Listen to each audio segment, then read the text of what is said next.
गीत की शादी रॉकी से होती है। रॉकी और लकी दोनों भाई जिनका आपस में बड़ा प्यार होता है। अरे वाह भाभी, क्या खाना बना है। अब तो घर में ही होटल वाला स्वाद रोज मिला करेगा। अरे लकी, तुम अभी जानते नहीं हो मुझे। तुम बस डिश का नाम बोलो, मैं तुम्हें इसी किचन में बना कर खिलाऊंगी।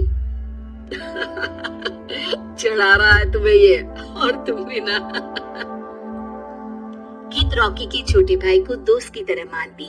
वो रॉकी के साथ उसकी भी जरूरतों का ध्यान रखती। लकी, ये रहे तुम्हारे कपड़े, धोकर प्रेस करवा दिया है, अलमारी में सजा लो। अरे रख दो ना भाभी अलमारी में भी। हाँ हाँ, सब भाभी करेगी तो तू क्या करेगा। रहने दीजिए ना माँ जी, शादी हो जाएगी तो खुद ही सुधर जाएगा। अरे रहने दो यार, तुम दोनों मेरे कपड़े यहीं पे रख दो। एक कपड़े अलमारी में रखने को क्या बोल दिया, शुरू हो गई। एक दिन, रॉकी सुनिए ना, कल जल्दी आ जाना, मुझे मायके जाना है, या सुबह छोड़ दीजिए और शाम को लेकर आ जाना। अरे नहीं नहीं, कल तो बिल्कुल पॉसिबल नहीं है, कल मीटिंग है। तुम लकी के साथ चली जाओ ना, और उसे कह देना कि शाम को लेकर भी आ जाएगा। लकी भाभी को लेकर मायके जाता है, शाम को लेकर भी आता है। आते वक्त, लकी, तुम्हारे लिए मैंने एक लड़की देखी है, बहुत सुंदर है। अच्छा, क्या बात है भाभी, मुझे भी दिखा दो, और उससे भी पूछ लो कि मुझसे शादी करेगी ना। इतनी सुंदर होगी तो मुझसे क्यों शादी करेगी भाभी। अरे वाह, क्या बुराई है तुम में, इतने अच्छे हो दिखने में। हाँ, बस अपनी भैया से थोड़ा कम हो। हाँ भाभी, आपको तो भैया से अच्छा कोई लगता ही नहीं है।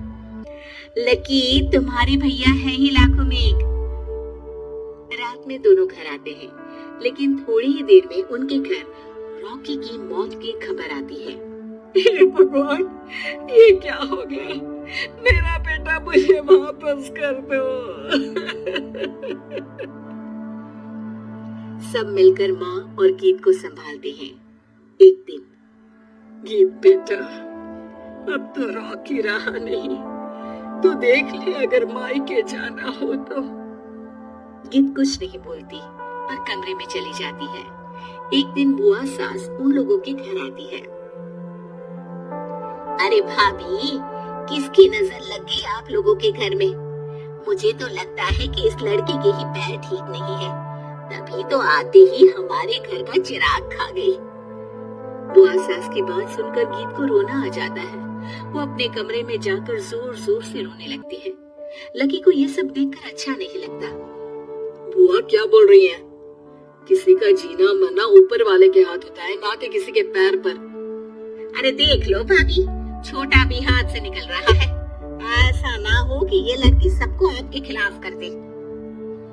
तभी वहाँ गीत चाय लेकर आती है। लीजिए बुआ जी, चाय पी लीजिए।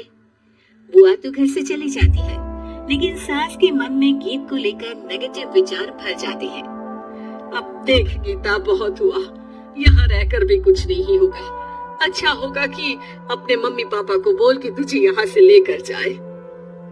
और गीत अपने मायके चली जाती है, जहाँ आस पड़ोस के लोग कहते हैं, अरे रे, बेचारी की शादी के 2 साल ही हुए थे, लेकिन पति नहीं रहा, सास ने भी घर से निकाल दिया। देखो भाई भाभी कब तक साथ रखते हैं। और शादी करा देनी चाहिए इसके, तो उम्र ही क्या है इसकी। हाँ, लेकिन करेगा कौन? एक तो शादीशुदा, ऊपर से कलंक पति की मौत का। तभी वहाँ लकी आ जाता है और वो पड़ोसियों की बात सुन लेता है। लकी, तुम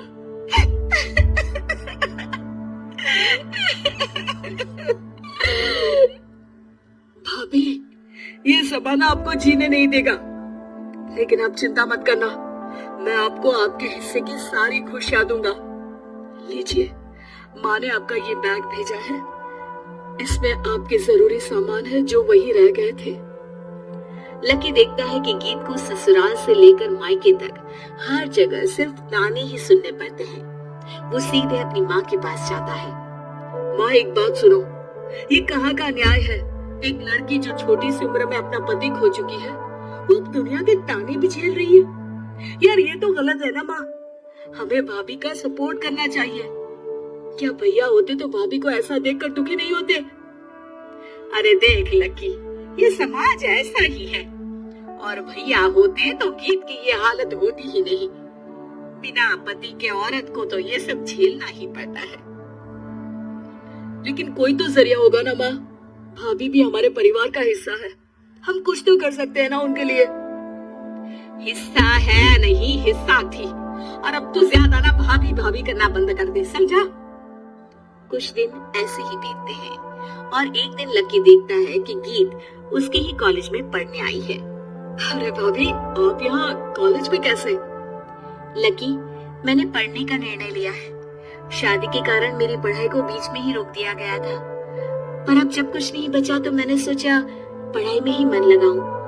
अरे आपने बिल्कुल सही सोचा भाभी, किसी भी तरह की कोई भी जरूरत हो तो प्लीज बिना किसी हिचक के बताना, मैं हूँ आपकी मदद के लिए। लेकिन कहते हैं ना, गीत की जिंदगी में सब कुछ बहुत दिनों के लिए ठीक नहीं रहा, और एक दिन क्लास में, अरे ये विधवा है, इसकी तो शादी हो चुकी है। क्या बात कर रहे हो? हमारे साथ तो बैठकर ऐसे पढ़ाई करती है जैसे बच्ची हो। अरे बच्ची नहीं, बहुत शातिर है ये, किसी को नहीं बताया कि ये शादीशुदा है, वरना हम इसे आंटी आंटी कहकर पुकार देना।